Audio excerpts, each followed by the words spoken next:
It's July 3rd here in Seoul, and I'm Kim Dami. We begin with these stories making the headlines at this hour, starting with the heat wave warning issued almost nationwide.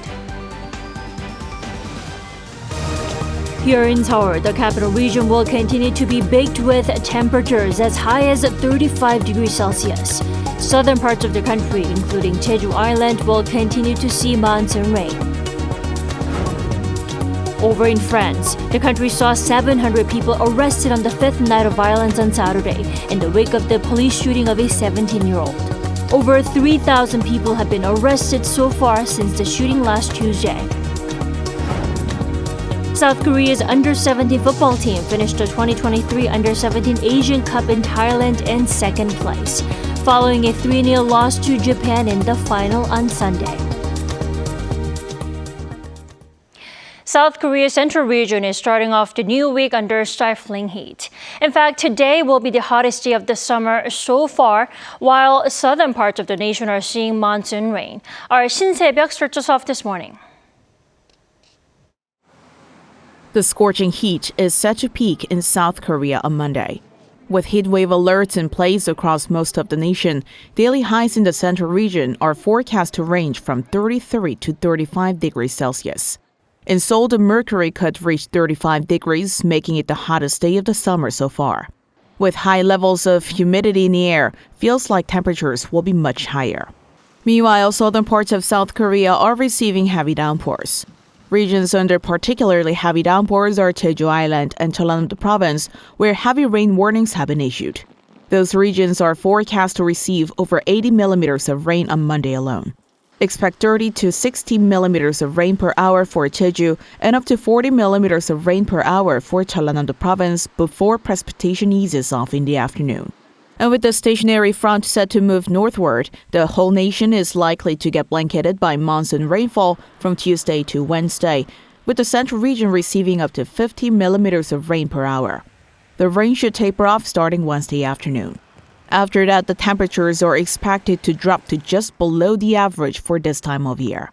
But expect a heat wave to return across the country later this week, along with heavy downpours for Jeju on Friday and Saturday. And people should take care as extreme heat combined with humidity could significantly increase the potential for heat-related illnesses. The Interior Ministry is asking people to take caution when engaging in outdoor activities and to avoid being outdoors for a prolonged period of time during peak hours between 10 a.m. and 4 p.m. when heatwave alerts are in place. Shin Se-byuk, Arirang News. Over in the north, images suggest the region could be preparing for a military parade, possibly within the month. According to Voice of America, imagery released by Planet Labs from last Friday shows two major red dots at Kim Il-sung Square in Pyongyang that could be interpreted as a sign as a major crowd or installations. Now, the parade could take place on July 27th, the anniversary of the signing of the Armistice Agreement of the Korean War, which is called Victory Day by the North. The regime has been preparing and conducting training for military parades for roughly a month leading up to Victory Day. Unease remains in France following protests and arrests over the weekend. But the country's interior minister says overall things seem calmer, with military police forces deploying armored vehicles to contain the riots. Lee Seung-jae reports. On the fifth night of nationwide violence in France on Saturday, sparked by the police killing of a teenager of North African descent last Tuesday, police say more than 700 people were arrested nationwide. Tens of thousands of police were deployed across the country on Saturday after the funeral of the teenager in the Paris suburb of Nanterre. Despite the ongoing violence, French Interior Minister Gerald Darmanin said Sunday that the fifth night was a calmer night thanks to the resolute action of the security forces. France's military police force began mobilizing armored vehicles onto streets starting on the fourth night of unrest, and several suburbs of Paris imposed a 9 a.m. to 6 p.m. curfew until Monday. Meanwhile, rioters targeted the home of a Paris suburb mayor on Saturday, ramming a car into the entrance to his home before setting the car on fire. The mayor was out attending a town hall meeting. However, his wife and children were targeted with fireworks by rioters as they began to escape. The mayor's wife suffered a broken leg while one of the children was hurt as well. A local prosecutor said the incident qualified as attempted murder, adding that all measures will be taken to arrest those responsible. In the hopes of quelling the violence, PSG star and French national team captain Kylian Mbappe has appealed for calm. Mbappe said that while he understands the rage people feel at the death of the teenager, the time for violence must cease to give way to that of mourning, dialogue, and reconstruction. 이승재, Arirang News.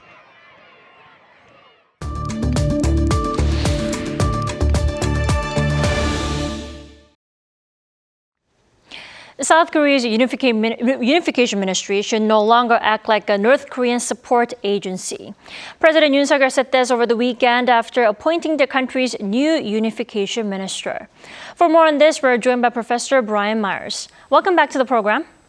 Thank you. First off, what do you think the president meant by Unification Ministry should not act like the regime support group? I mean, what's behind the remark? Well, it's a bit weird, really, because inter-Korean relations have always been largely managed by the intelligence agency here, with the ministry playing a secondary role. If you look at the Panmunjom summit 5 years ago, who was talking to Kim Jong-un? It was President Moon, his chief of staff, and the chief of the intelligence agency. And most of the time, the Unification Ministry busies itself with, PR activities, educating the public, talking to foreign journalists.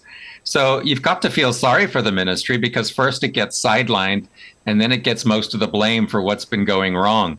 But I think the larger point that President Yoon was making was that it's time to go back to the position that South Korea held in the 1990s, which was that North and South can work together, but only if the North reforms in a liberal democratic direction. And this is in contrast to the Minju Party's view, the opposition party's view, that if North Korea is treated warmly and respectfully as an equal partner, it will begin opening up voluntarily. Right, because South Korea's Unification Ministry has been playing the secondary role when it comes to inter-Korean relations. Right. Now, there are also reports that Japan and the North are in talks to discuss historical abduction cases and related issues. How likely is it that there'll be high-level talks between the two sides? And what will that mean for South Korea if it actually does happen? Well, we've been hearing that some sort of communication is going on in regard to the abductee issue. Both sides have something to gain from coming to an understanding. If the Japanese prime minister can bring any of those people home, it will mean political capital for him. And if North Korea can present a kinder face to the world, I think it can complicate the partnership of the U.S., Japan, and South Korea, which Washington, of course, is intent on strengthening. But there are big problems here. First of all, the return of 5 abductees in 2002 was celebrated as a victory for a hardline Japanese administration, the Koizumi administration. So I don't think Kim Jong-un is going to want to be seen as the second North Korean leader who yields to a Japanese hardliner. And another problem is that Pyongyang has always said that most of the allegedly remaining 12 abductees are dead, and the other 4 were never in North Korea to begin with. And this will make it hard for Kim Jong-un to produce any of those people now. But I think if talks do take place, they're going to focus ostensibly on other issues while the abduction issue gets resolved in a more discreet manner, I think, with a lot less of the publicity that embarrassed North Korea 21 years ago. Right. It looks like it could be a win-win situation for Pyongyang and Tokyo. But what if South Korea is left out of those talks? I mean, what could that mean for South Korea? That would, of course, be North Korea's aim, really, to establish its own channel to Tokyo and in that way, perhaps to drive a wedge between Japan and the South Koreans. That's something that Kim Jong-un would probably be hoping for. The question is whether the Japanese are prepared to play along. Right. And the North over the weekend also made clear that it has no intention of reviewing the Chief of South Korea's Hyundai Group's bid to visit North's Mount Kimgang next month to hold a memorial service for her late husband and also the former chairman of the group. What's your take on this? Why has North Korea left such comment? Well, it's not all that surprising. You know, the Hyundai chairwoman was allowed to conduct a memorial service at Kumgangsan 5 years ago, but since then the relationship has cooled down considerably, and Kumgangsan has loomed very large in disputes between Seoul and Pyongyang, with the North Koreans confiscating South Korean assets and the South Korean government threatening legal action.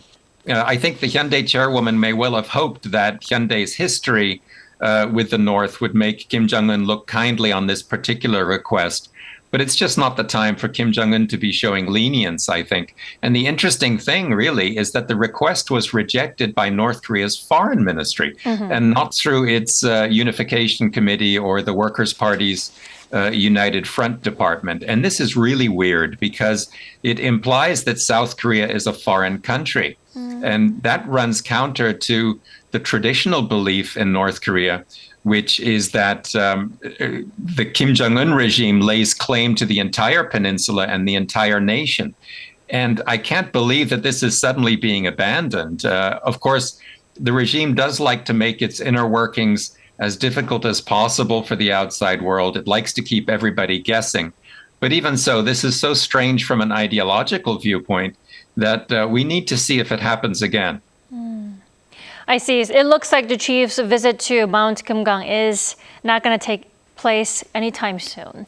Yeah. But in the meantime, the very first meeting of a South Korea and U.S. nuclear consultative group, known as NCG, is reportedly to take place this month. Now, how much progress can we expect to see from the group? I mean, what's likely to be discussed during the inaugural meeting?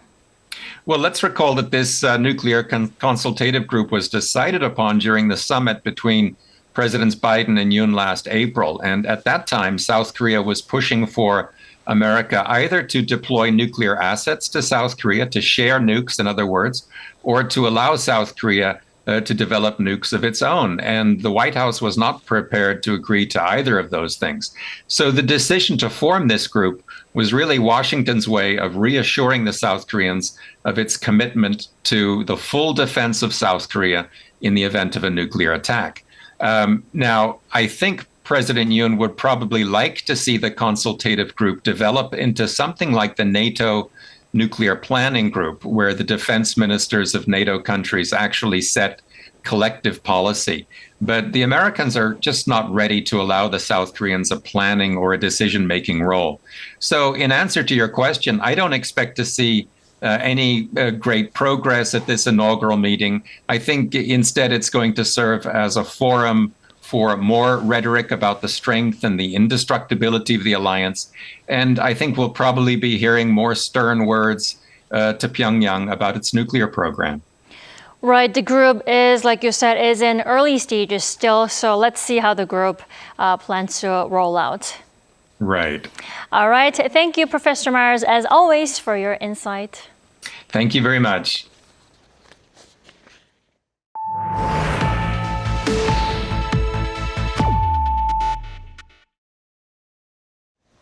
South Korea's under-17 football team finished runner-up in the 2023 Under-17 Asian Cup in Thailand, following a 3-0 loss to Japan on Sunday night. South Korea was left with a hill to climb late in the first half at the Pathumthani Stadium, when defender Ko Jong-hyun was sent off in the 44th minute for his second bookable offense. Japan took the lead from the resulting free kick before adding 2 more in the second half. Now, with its latest Under-17 Asian Cup title, Japan has now won a record of 4 Under-17 Asian Cups. But still, for the Taeguk Warriors, the runner-up finish means an automatic ticket to the Under-17 World Cup. Korean artists are thriving more than ever, from ballet to classical music, with Korean ballerina Kang Misan winning at the renowned Benoit de la Danse. Our culture correspondent Song Yujin has more. With elegant arm gestures, light jumps, and elegant twirls, Korean ballerina Kang Misan claimed this year's Benoit de la Danse, often referred to as the Oscars of dance. Kang, the principal dancer at Universal Ballet, one of Korea's top 2 professional ballet companies, has become the 5th Korean dancer to win this award. What makes her victory even more remarkable is that she achieved it through a Korean original ballet piece called 미리네길, where she portrays the deep sorrow of a widowed woman. I always thought I could do better, so I've always strived to perfect those flaws within me. And before I knew it, 20 years have just flown by. I hope to become someone who can make a positive impact, someone who can lend a helping hand to young ballerinas. But Kang's win was not the only good bit of news in the Korean arts industry. A few weeks ago, baritone singer Kim Tae-han made history as the first Asian male to win the esteemed Queen Elizabeth competition. And last year, pianist Im Yoon-chan became the youngest ever winner of the Van Cliburn International Piano Competition. In the past, it was uncommon to see Koreans or even Asians rise to the top in international competitions given the Western origins of ballet and classical music. Then, what's the secret behind their success?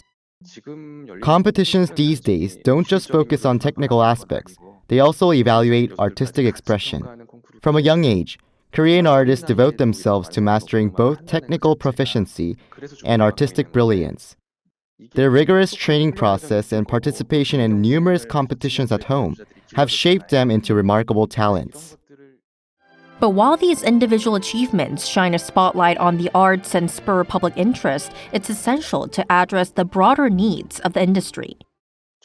To establish a thriving arts scene in South Korea, we not only need exceptionally talented individual artists, but also world-class orchestras, dance companies, and a solid funding system to support these talents. Unfortunately, Korea has a tendency of focusing only on competition results and trophies, overlooking the significance of expanding the reach of the arts. These efforts will pave the way for future Kang Misans and Kim Tae-hans to emerge.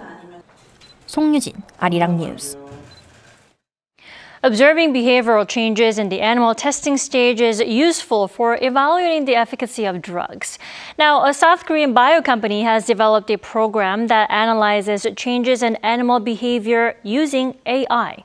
Jung Eun-ju has this report. Lab mice are recorded by cameras that are installed in 5 locations: front, back, right, left, and bottom. Based on the videos, an artificial intelligence program creates the skeletal coordinates of the mice by creating 9 points on the animal and connecting the dots with lines. It's possible to observe behavioral changes in the mice by analyzing changes in their skeletal coordinates. This enables researchers to quantify the effect of drug administration in mice suffering from movement disorders caused by conditions such as epilepsy. This is called scoring because the AI measures a score. Raising the arm to a certain extent is 1 point, and raising it higher is 2 points. The AI determines the score based on various criteria. In the past, researchers recorded changes in mice behavior by watching videos they had taken frame by frame, but this was time-consuming and subjective.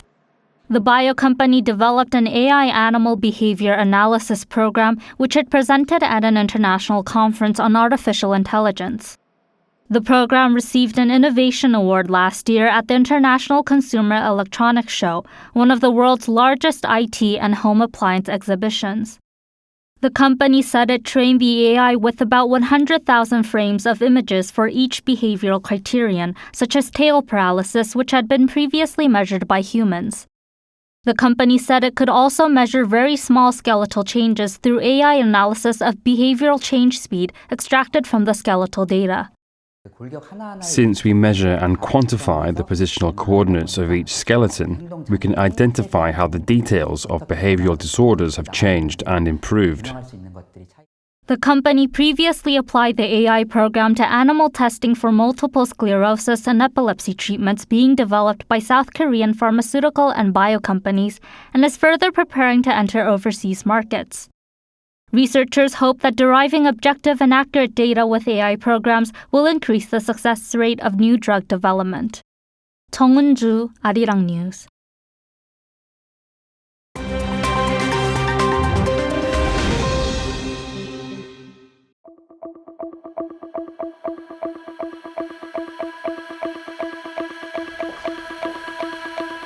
Good morning, I'm Matthew Ashley, and we now turn over to stories from around the world. We begin in the United States. At least 2 people have been killed and nearly 30 suffered gunshot wounds in a mass shooting at a block party in the city of Baltimore. Now, the shooting occurred in the early hours of Sunday in the Brooklyn Homes neighborhood, where residents were holding a street party to celebrate Brooklyn Day. Authorities say multiple shooters were involved and that they are working to identify and find the suspects. The motive for the attack is still unknown. Victims are aged between 13 and 32 years old, and at least half of the wounded are thought to be teenagers. Now, Twitter users faced service issues over the weekend after the platform imposed restrictions on the number of posts that can be read per day. The restrictions were announced by Elon Musk on Saturday in a bid to stop the scraping of potentially valuable data from the platform. Verified accounts have been limited to reading only 10,000 posts per day, unverified accounts to 1,000 posts, while new unverified accounts are limited to 500 per day. Initial limits were stricter, with unverified accounts at one point only able to see 600 posts. The limits came a day after Twitter forced its web users to log into the site to be able to look at content. This previously had not been required. But Musk at the time called the move a temporary measure in response to data pillages. Now, an elephant has been returned home to Thailand on Sunday after more than 20 years, following allegations of animal abuse at a Buddhist temple in Sri Lanka. Named Pearly King in Sri Lanka and Mighty Surin in Thailand, the male elephant was returned at a cost of over $500,000. This comes after reports in 2020 from a Sri Lanka-based animal rights group that the elephant was suffering from years of hard labor and abuse and needed urgent medical care. A later investigation found that the elephant was underweight, had rough skin, abscesses on both hips, and difficulty walking and standing. The elephant was gifted in 2001 by the Thai royal family to serve as a carrier of religious relics.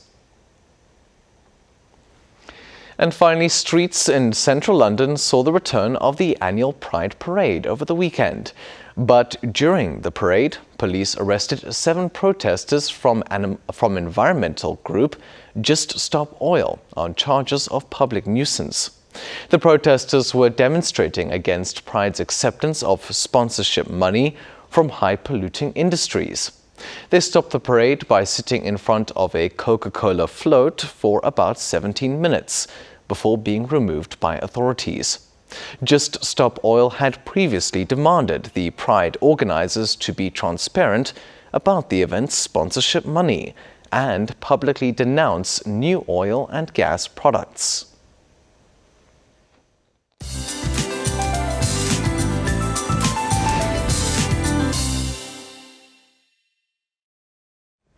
Good morning. South Korea's central regions will be hit by extreme heat today, with the highest temperatures in Seoul expected to reach as high as 35 degrees Celsius. So heat wave alerts are in place nationwide except on Jeju Island, where a heavy rain advisory has been issued. Now, Jeju and south of Jeollanam-do province will see 20 to 60 millimeters of showers through the morning hours. Then from the afternoon, Gangwon-do and Jeollado provinces could see 5 to 40 millimeters of passing rain. So there will be moisture in the air throughout the day today. Now back to today's scorching temperatures. Daejeon and Chuncheon will be topping out at 34 degrees Celsius, and central regions will be under sunshine with very high UV rays this afternoon. But brace yourselves, after the monsoon season ends, these will be the conditions that we can expect for the rest of the summer. Now today's heat wave will be short-lived with rain in the forecast tomorrow, which should continue into Wednesday. Then rain returns at the end of the week on Jeju. That's Korea for you, and here's a look at the international weather conditions.